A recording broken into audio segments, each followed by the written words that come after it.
আমাদের এখানে বহু শ্রমিক কাজ করেন অনেক দিন ধরে, যে কোনো কারণেই হোক আমাদের দেশ থেকে এখানে মানুষ আসতে পারছে না, কাজ নিয়ে জব নিয়ে এখানে আসতে পারছে না। একটি সমস্যা হয়তো তৈরি হয়ে আছে, আমরা তাদের সাথে আলোচনা করব। আমি লাস্ট এসেছিলাম এখানে 2014 সালে, 2014-তে আমি কোকোকে দেখতে এসেছিলাম, আমার ছোট ভাইকে ওইখানে ছিল। তারপরে আমার আর আসার সুযোগ হয়নি।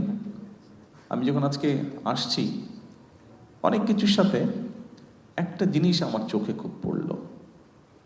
রাস্তাঘাটগুলো অনেক পরিষ্কার ঢাকা থেকে, রাস্তাঘাটগুলো অনেক পরিষ্কার ঢাকা থেকে।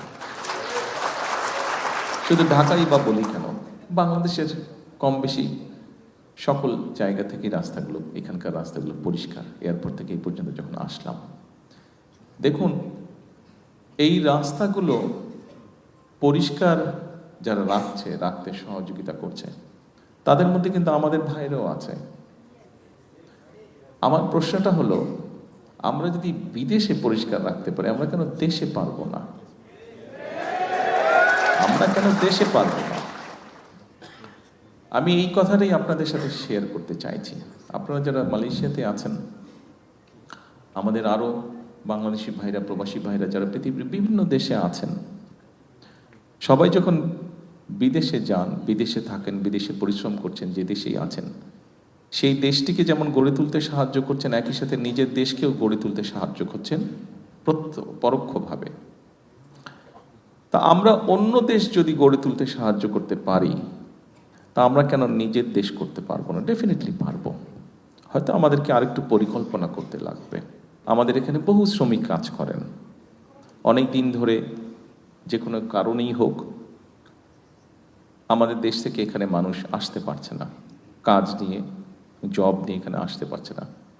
একটি সমস্যা হয়তো তৈরি হয়ে আছে, আমরা তাদের সাথে আলোচনা করব ওনাদের সাথে, যে এই সমস্যাটা আমরা কিভাবে কাটিয়ে উঠতে পারি। এটি যেরকম একটা আছে, একই সাথে আমাদের অনেক প্রবাসী ভাইরা আছে যারা বিভিন্ন কারণে, তাদের অনিচ্ছাকৃত কারণ হোক, বিভিন্ন কারণে অনেকেই বিভিন্নভাবে এই দেশের আটকে আছেন, দেশে ফিরতে পারছেন না। যতটুকু আমাদের কাছে হিসাব আছে, প্রায় 2000-এর কাছাকাছি হবে মানুষ, বোধহয় বিভিন্নভাবে মিলিয়ে মানুষগুলো বিভিন্ন জায়গায় আটকে আছে। আমরা চেষ্টা করব এই মানুষগুলোকে কিভাবে এখান থেকে মুক্ত করা যায়, অন্তত ওনাদের সাথে আলোচনা করব এখানকার সরকারের সাথে। একই সাথে কিন্তু আমরা আরও বিষয় নিয়ে আলোচনা করতে চাই। যেমন আমরা জানি মালয়েশিয়া সেমিকন্ডাক্টর বা কম্পিউটার বা আইটি এই সেক্টরে ভালো। আমরা চাই যে তাদেরকে বাংলাদেশে আমন্ত্রণ জানাতে, এই দেশের ব্যবসায়ীদেরকে আমন্ত্রণ জানাতে বাংলাদেশে, যে তারা এই সেক্টরগুলো, আইটি হোক, এখানে অনেক ইন্ডাস্ট্রিজ আছে, ছোটো ছোটো অনেক ইন্ডাস্ট্রিজ আছে, টয় ইন্ডাস্ট্রি আছে, ইলেকট্রনিক ইন্ডাস্ট্রি আছে, এইগুলো দেশে তারা ইনভেস্ট করবে কিনা, বাংলাদেশে ইনভেস্ট করবে কিনা। অর্থাৎ আমরা শুধু একটা জায়গায় সীমাবদ্ধ থাকতে চাইছি না।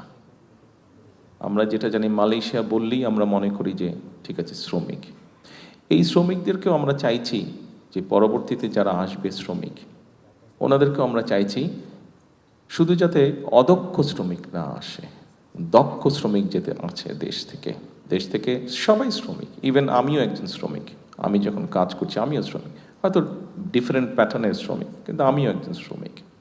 কাজেই বাংলাদেশ থেকে যারা আসবেন, সেটা মালয়েশিয়া হোক, পৃথিবীর অন্য কোনো দেশে হোক, তাদেরকে আমরা ট্রেনিং দিতে চাইছি। এই যে এখান থেকে আমি চায়নাতে যে যাব, এখান থেকে সেখানে তাদের সাথে আলাপ করব, এখানে মালয়েশিয়ানদের সাথে আলাপ করব। এর মধ্যে আমাদের জার্মানদের সাথে আলাপ হয়েছে, জাপানিজদের সাথে আলাপ হয়েছে, আমাদের ব্রিটিশদের সাথে আলাপ হয়েছে। আমাদের দেশে যে টেকনিক্যাল ইনস্টিটিউশনগুলো আছে, এগুলো আমরা ডেভেলপ করতে চাই, এগুলোকে আমরা আপগ্রেড করতে চাই। কি আপগ্রেড করতে চাই? আমরা কাজ করছি, আমরা বের করার চেষ্টা করছি যে আমাদের দেশের প্রায় 1.5 কোটি মানুষ পৃথিবীর বিভিন্ন দেশে আছে। এই 1.5 কোটি মানুষগুলো সাধারণত কী ধরনের কাজ করছে, 1 নম্বর। দ্বিতীয়ত হচ্ছে যে আগামী 10 বছর কোথায় কোথায় বাংলাদেশ থেকে মানুষ বিভিন্ন টাইপের কাজ নিয়ে, বিভিন্ন ডিফারেন্ট ক্যাটাগরির জব নিয়ে তারা যেতে পারে, কি কি সেগুলো, সেটাকে আমরা বের করার চেষ্টা করছি। অলরেডি দায়িত্ব দেওয়া হচ্ছে সরকারের কনসার্ন ডিপার্টমেন্টকে, তারা কাজ করছে, সেটা বের করার চেষ্টা করছে। সেইভাবে করে আমরা আমাদের লোকজনকে রেডি করব।